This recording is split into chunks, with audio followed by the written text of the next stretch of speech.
بسم اللہ الرحمن الرحیم الحمدللہ والصلاۃ والسلام علی رسول اللہ ما بعد۔ تمام تعریفیں اس اللہ کے لیے ہیں جس نے وعدہ کیا تو سچ کر دکھایا، نوازا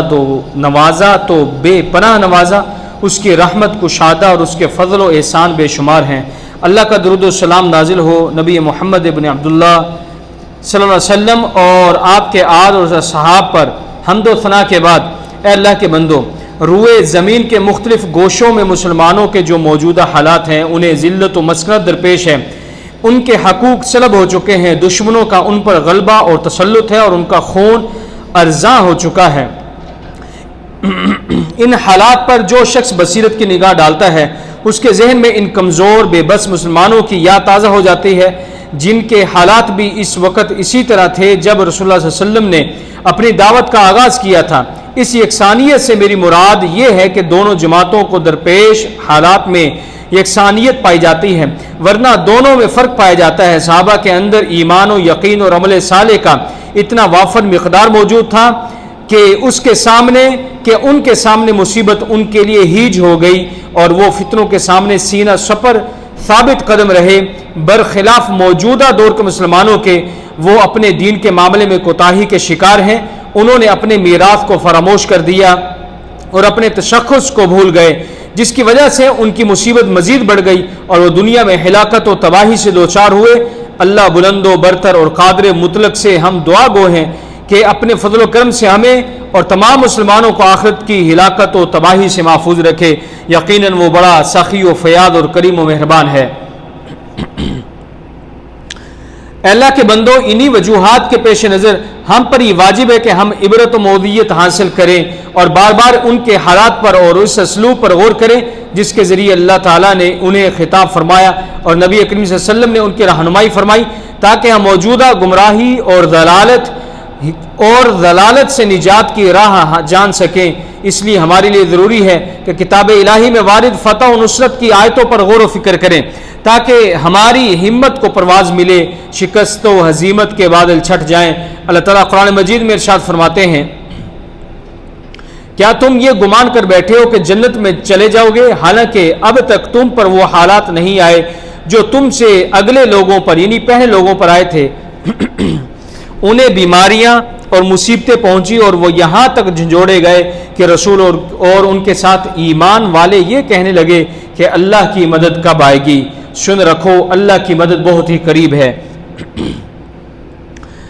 امام ابن کثیر رحمہ اللہ اس آیت کی تفسیر میں لکھتے ہیں کہ کیا تم یہ گمان کیے بیٹھے ہو کہ جنت میں چلے جاؤ گے اس سے قبل کہ تمہاری آزمائش ہو اور تمہارا امتحان لیا جائے، جیسا کہ تم سے قبل کی امتوں کے ساتھ ہوا۔ اسی لیے اللہ نے فرمایا، حالانکہ اب تک تم پر وہ حالات نہیں آئے جو تم سے اگلے یعنی پہلے لوگوں پر آئے تھے، انہیں بیماری اور مصیبتیں پہنچی اور وہ جھنجھوڑے گئے، یعنی دشمنوں کے خوف نے انہیں سخت انداز میں جھنجھوڑ دیا اور وہ بڑی آزمائش سے دوچار ہوئے، جیسا کہ صحیح حدیث میں آتا ہے۔ صحابی فرماتے کہ ہم نے عرض کیا آپ اے نبی، آپ ہمارے لیے مدد اللہ سے کیوں نہیں مانگتے؟ آپ اللہ سے ہمارے لیے دعا کیوں نہیں کرتے؟ آپ صلی اللہ علیہ وسلم نے ارشاد فرمایا، تم لوگوں سے پہلے کچھ لوگ ایسے ہوئے ہیں کہ ان کے سر پر آرا رکھ کر سر تا پاؤں ان کے دو ٹکڑے کر دیے جاتے، لیکن اس قدر سختی ان کو دین سے گزشتہ نہ کرتی رہتی، پھر ان کے گوشت کے نیچے ہڈی اور پٹھوں پر لوہے کی کنگھیاں کھینچ دی جاتی، لیکن یہ اذیت بھی انہیں ان کے دین سے نہ پھیر سکی۔ اللہ کی قسم یہ دین ضرور مکمل ہوگا مگر تم لوگ جلدی کرتے ہو۔ اللہ تعالیٰ نے قرآن مجید میں مزید ارشاد فرمایا، احسب الناس ان یترکوا الی آخرہ، کیا لوگوں نے یہ گمان کر رکھا ہے کہ ان کے صرف اس دعوے پر کہ ہم ایمان لائے ہیں ہم انہیں بغیر آزمائے ہوئے چھوڑ دیں گے؟ ان سے اگلوں کو بھی ہم نے خوب جھانچا اور آزمایا اور امتحان لیا، یقیناً اللہ تعالیٰ انہیں بھی جان لے گا جو سچ کہتے ہیں اور انہیں بھی معلوم کر لے گا جو جھوٹے ہیں۔ مزید اللہ تعالیٰ قرآن مجید میں ارشاد فرماتے ہیں، جب کہ دشمن تمہارے پاس اوپر سے اور نیچے سے چڑھ آئے اور جب کہ آنکھیں پتھرا گئیں اور کلیجے منہ کو آ گئے اور تم اللہ تعالیٰ کی نسبت طرح طرح کے گمان کرنے لگے، یہی مومن آزمائے گئے اور پوری طرح وہ جھنجھوڑ دیے گئے۔ اللہ تعالیٰ نے مزید ارشاد فرمایا انہیں بیماریاں اور مصیبتیں پہنچیں اور وہ یہاں تک کہ جھنجھوڑے گئے کہ رسول اور ان کے ساتھ ایمان والے کہنے لگے کہ اللہ کی مدد کب آئے گی،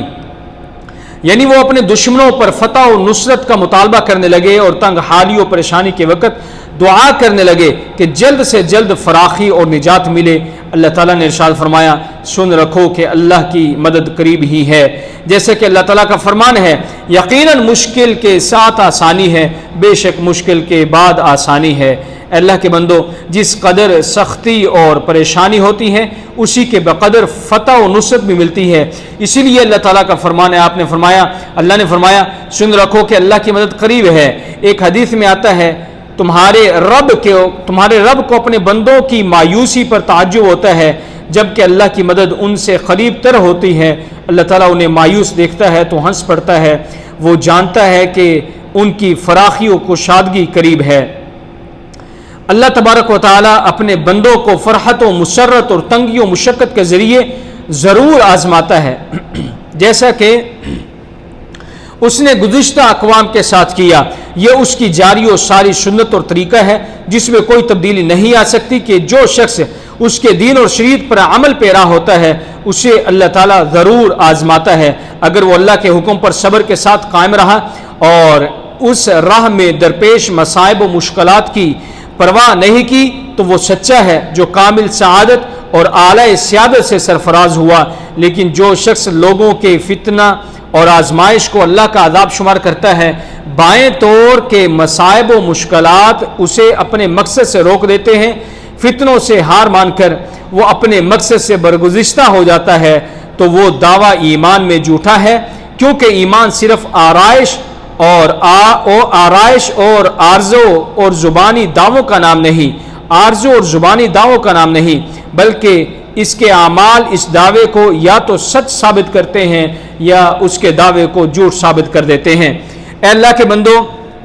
سابقہ قوموں پر وہ حالات آئے جن کا ذکر اللہ تعالیٰ نے قرآن مجید میں ارشاد فرمایا، یعنی انہیں فقیری و محتاجگی لاحق ہوئی، یعنی انہیں جسمانی بیماری لاحق ہوئی، یعنی مختلف قسم کے خوف سے جھنجھوڑے گئے، جیسے قتل کی دھمکی، جلا وطنی، مال و دولت کا لٹ جانا، احباب کا قتل ہو جانا اور مختلف قسم کے مصائب سے دوچار ہو جانا، یہاں تک کہ ان کی حالت اتنی دیگر گوں ہو گئی کہ اللہ کی نصرت انہیں دور نظر آنے لگی، حالانکہ انہیں نصرت الہی پر کامل یقین تھا، لیکن حالات کی شدت اور تنگی سے مجبور ہو کر رسول اور ان کے ساتھ ایمان والے کہنے لگے کہ اللہ کی مدد کب آئے گی۔ جب سختی اور تنگی آتی ہے تو اس کے بعد فراخی و آسانی بھی آتی ہے، جس قدر تنگی ہوگی اسی قدر کشادگی بھی ملتی ہے۔ اللہ تعالیٰ قرآن مجید میں ارشاد فرماتے ہیں سن رکھو کہ اللہ کی مدد بہت ہی قریب ہے۔ اسی طرح ہر وہ شخص جو حق پر قائم رہتا ہے وہ آزمائش اور امتحان سے دوچار ہوتا ہے، جب اسے سختی اور دشواری کا سامنا ہوتا ہے، اگر وہ اس پر صبر و استقامت سے کام لیتا ہے تو آزمائش اس کے لیے نوازش بن جاتی ہے، مشقت راحت میں تبدیل ہو جاتی ہے، اس کے بعد دشمنوں پر فتح ملتی ہے اور دل میں جو بیماری ہوتی ہے اس سے شفا یابی ملتی ہے۔ کتاب الہی کی صرف ایک آیت سے متعلق یہ ایمان افروز باتیں انتہائی خوبصورت اور عمدہ ہیں، تو آپ سمجھ سکتے ہیں کہ جو شخص قرآن میں وارد نصرت و فتح کی تمام آیتوں پر تدبر سے کام لے گا، اس کے دل میں اللہ پر بھروسہ اور اعتماد اور رب تعالیٰ کے تئیں حسن زن اس قدر گھر کر جائے گا کہ وہ دائیں بائیں دیکھے بغیر اللہ کی راہ پر اور سیدھے راستے کے اوپر گامزن رہے گا۔ اللہ تعالیٰ مجھے اور آپ سب کو کتاب و سنت کی برکتوں سے فائدہ حاصل کرنے کی توفیق عطا فرمائے اور قرآنی آیات، نصیحتوں اور اس کی حکمتوں کے ذریعے ہم سب کو نفع پہنچائے۔ سبحان ربک رب العزت عما یصفون وسلام علی المرسلین والحمد للہ رب العالمین۔